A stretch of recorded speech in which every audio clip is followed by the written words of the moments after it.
Greetings and welcome to newszimbabwe.com news. I am Makanaka Masenyama.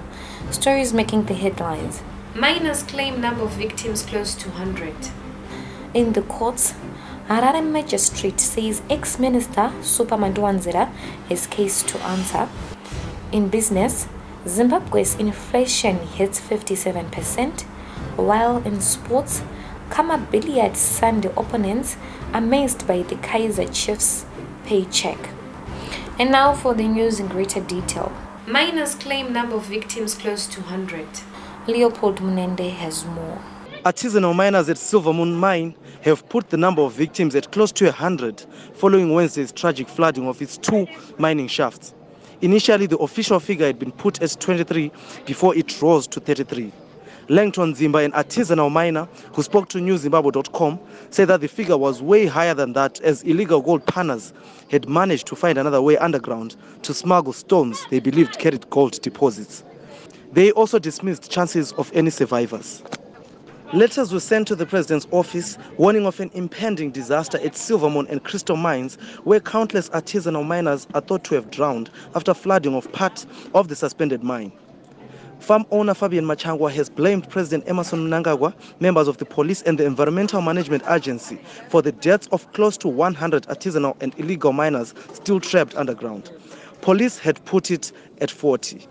President Emmerson Mnangagwa has paid tribute to late founding MDC leader and ex-Prime Minister Morgan Chang Gray, who died of colon cancer 14 February last year. In a message on his social media handles on Thursday, Mnangagwa described Chang Gray as a patriot. Mnangagwa, now an arch rival to Chang Gray's successor, Nelson Chamisa, took time to visit Chang Gray end of 2017 as it was becoming apparent the much-loved opposition leader was losing the fight to cancer. Still on the president, President Mnangagwa has challenged researchers to share their findings with the rest, not to just use the valuable material for academic purposes only.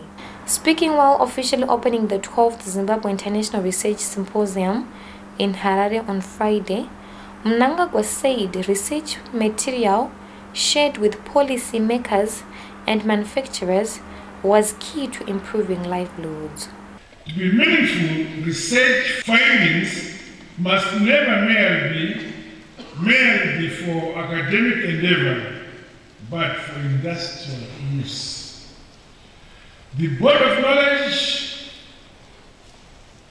therefore, must be disseminated for utilization by the end users, such as policymakers, ourselves, industry, entrepreneurs, and investors, among others. The ZANU-PF-led government faces renewed sanctions after the European Union Parliament has called for the reinstatement of the tough measures in response to recent acts of rights abuses by the Mnangagwa-led administration. In resolutions late Thursday, the EU Parliament called on the European Council to review its restrictive measures against individuals and entities in Zimbabwe accused of undermining human rights.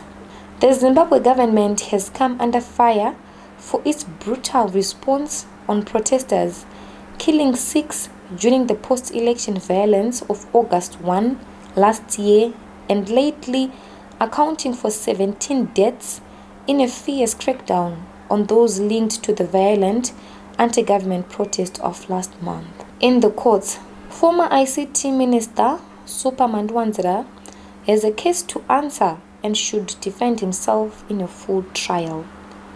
This was pronounced by Harare Regional Magistrate Elijah Makomo after dismissing Managwa's application to have the charges thrown out while arguing they did not constitute a crime.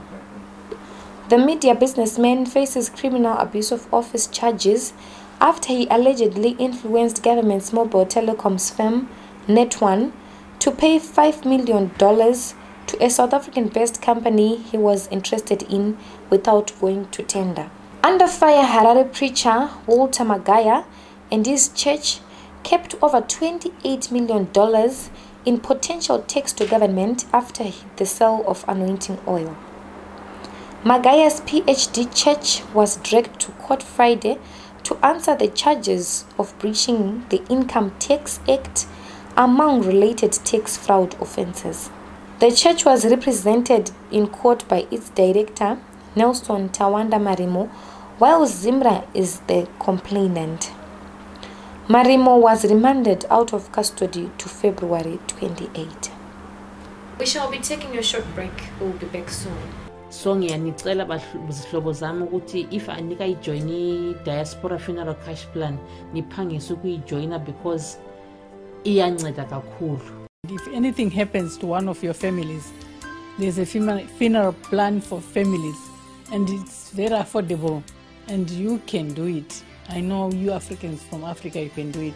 Please join Diaspora Funeral Cash Plan. Guarantee your family a decent send-off. Talk to Diaspora Funeral Cash Plan today. They're just a phone call away.